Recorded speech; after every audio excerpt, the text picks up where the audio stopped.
All right, so here we are. This morning I'm driving to work, and the story drops, which I don't think surprised anybody. The first step for Anthony Davis was to sign with Clutch Sports, Rich Paul, and that made us think, all right, he's joined up with LeBron's guy. The second step, though, is now for the player, and this is hard, for the player to go, I want out. You're going to get booed. Players can never win. Carmelo Anthony was totally honest in Denver. I love you, I want out. They booed him. LeBron James didn't tell anybody in Cleveland. They hated him. Players can't win. No. So, first of all, Anthony Davis, the player. Matt, do you like him? Love him. And I definitely respect the move about, like you said, it's a hard thing to do, but you have to respect it from a standpoint of now you've told the organization, okay, there's no hope. You don't plan on building around me. It gives the organization a chance to obviously be frustrated and probably mad, but then, okay, now we got to look at it from a business standpoint. We got to take our feelings out of it because we know we're losing one of the part we're going to go down as one of the best players ever. What's next? What can we get for him? What can we do? How can we change things up? So I definitely respect the fact that although tough, he came out and said clear as day, I'm not going to resign. So, make a move. Listen, fans can hate this, but it should be noted, when you give the team a heads up, this is what Paul George did to the Pacers, and the Pacers got some good pieces in return. I respect it. Yeah, they got absolutely. Victor yes. So you're much better off giving your team a year heads up, and your general manager can make moves. Now, let me ask you this. I don't think the Lakers is necessarily, could be not necessarily, Matt, the best place to win a title. I think if he went to Boston, the East is easier. He'd be arguably the best player in the East. Boston's got, I think, a better head coach, perhaps, and a better roster. Would you still, if you were Anthony Davis, you've been a Laker, choose the Lakers? I think the lure of LA is a monster, and I think that that's something that can never be downplayed. Hollywood, Magic Johnson, LeBron. It's really never been more attractive, for someone. I mean, the Shaq and Kobe era has come and gone, but that was a very attractive era now. But, they're on the brink of, thinking they have something with LeBron, a bunch of talented young pieces, and you add an Anthony Davis, and that's going to put you definitely in contention in the West. Now, definitely what you said is true about going to the Celtics. Really, it's only a 2 or 3 team race out there. With the West, any team, any year can get hot. Case in point, Denver this year. Like I said, LA, the LA factor, and I know he spends a lot of off-season time out here. He's always in LA, so yes. It's me the worst kept secret in the league. Right. I mean, the writing's been on the wall for a little bit. Like you said, he signed with Clutch Sports a while ago. LeBron comes out and says how much he would love to play with AD, and AD kind of downplays his feelings and doesn't really comment. It's not a big deal to him, but all deep down knowing that, okay, this is probably definitely a destination I would like to take a look into. Okay, so if you had, let's say, according to Brad Turner, who covers the Lakers for the LA Times, to make this deal happen, the Lakers would have to give up Lonzo, the very talented Kyle Kuzma, Zubac, their big center they like playing well last couple of weeks, and the number 1 pick. So that means it would be LeBron, it would be Anthony Davis, and say, Brandon Ingram. How good a team is that?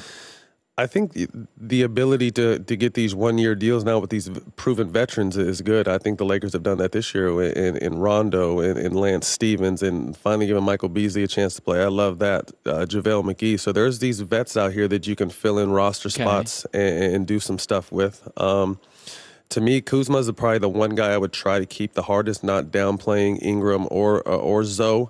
If Magic can somehow keep Kuzma and pick up AD and then build around that. Now that's different. That team I like. Yeah, absolutely. Because I need to win a championship. This is what makes the Warriors so lethal. That Klay Thompson can drop 32. Anyone can drop 40 on that team. Okay.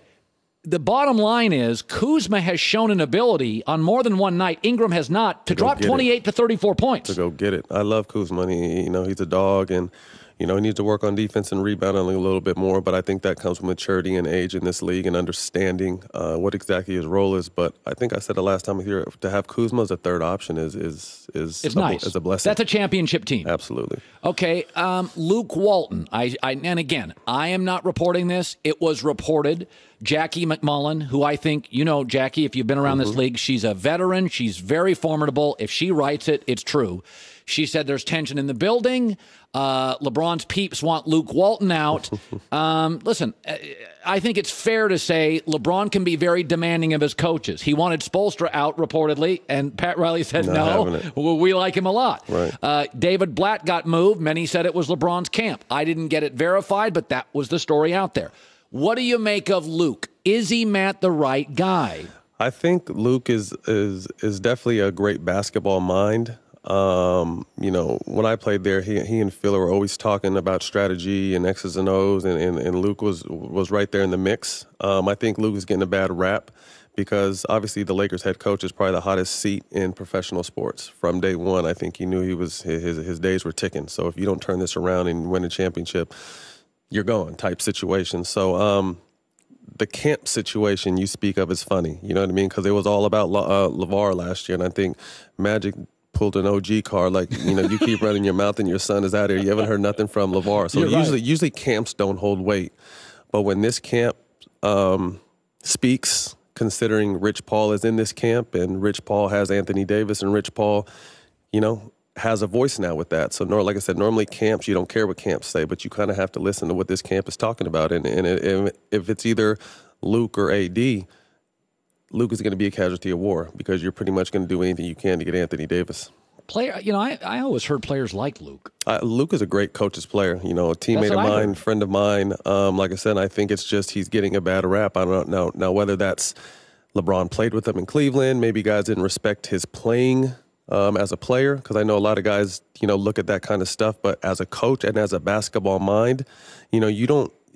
So much about coaching now is not so much X and O's, it's about relating to your players. Thank you. And this is a new generation. The best X and O's coach, the best X and O's coaches really don't have a place in the league anymore, because you have to be able to accommodate your players. You have to be able to get along with your players. You have to be able to deal with a bunch of crazy different personalities now. So it's not so much about coaching and X and O's, it's about you need a coach that can relate to these younger players in this new generation, and I think Luke is one of those guys. It's a very interesting point. Years ago, baseball used to be so much about strategy, and then Joe Torre, who had a losing record, went to the Yankees, and the Yankees loaded the roster full of a lot of personalities, and it was about that time where managers that got along with players were better managers. Joe Torre was the first one where it wasn't about the X's and O's. Joe could deal with A-Rod, could deal with Jeter, could deal with, So, and I think you're seeing that more and more. I think even in the NFL, Matt, to your point, this past off season, Belichick had to scale back and treat Tom Brady like a grown-up. Mm-hmm. That's the athletes now have 100 million net worth. Because, their value, what they're being paid first and foremost, and then how their voice travels more than anybody else in the franchise now. These franchise players, their voices are bigger than the franchises alone. They're not bigger than the franchise, but their voices carry. You know what I mean? So what they say is on headlines on every talk show, in America. So it's really about finding a coach that can relate. Like I said, I know Luke is a player's coach. He's someone that can relate. But when the camps start speaking, in such a powerful camp as LeBron's camp, the clock is ticking. But one good thing that, we pointed on the show earlier today, he's got Jeannie in his corner. Jeannie Buss has been pro-Luke. Jeannie is in. Jeannie knows the game very well. And to have her in your corner is a great thing, So I hope he gets a chance, especially if they're able to land AD to be able to have. I'd like to see if he gets give it a chance, because really who else is out there, to be honest with you? The other thing, that's a good point, Matt. And the other thing is, Brad Stevens because Brad Stevens lost Gordon Hayward last year, first game. So it took Brad Stevens, the genius, the Sean McVay of the NBA, took him 6-8 weeks to figure out the Celtics. This is hard, man. When you insert Anthony Davis, you got to give it 25 games. Whole new thing. I mean, even a season, half a season, it just takes time. And I think sports so often today, not only with the Lakers, but what have you done for me lately? I need it done now. I need you to take the worst team to the best team. And all this takes all this takes time. People think the Warriors were overnight success, and you saw they built in the draft. They got Coach Kerr. They were able to get, they won championships without KD. They were able to get KD. It was a process. It didn't happen like this. I think Philly is a good sign. They're kind of in a standstill right now, but it was definitely a process because they were the doormat of the NBA for a while, you know what I mean? And now they have promise. They have 2 All-Stars, a destination now that teams want to go to. So you just have to give situations time, and I don't think we have time in sports for some reason anymore. Hi, everybody. Thanks for watching. Subscribe here to get the latest from the show. Also, be sure to check out more of the best clips from The Herd or go watch a few segments from other shows on FS1.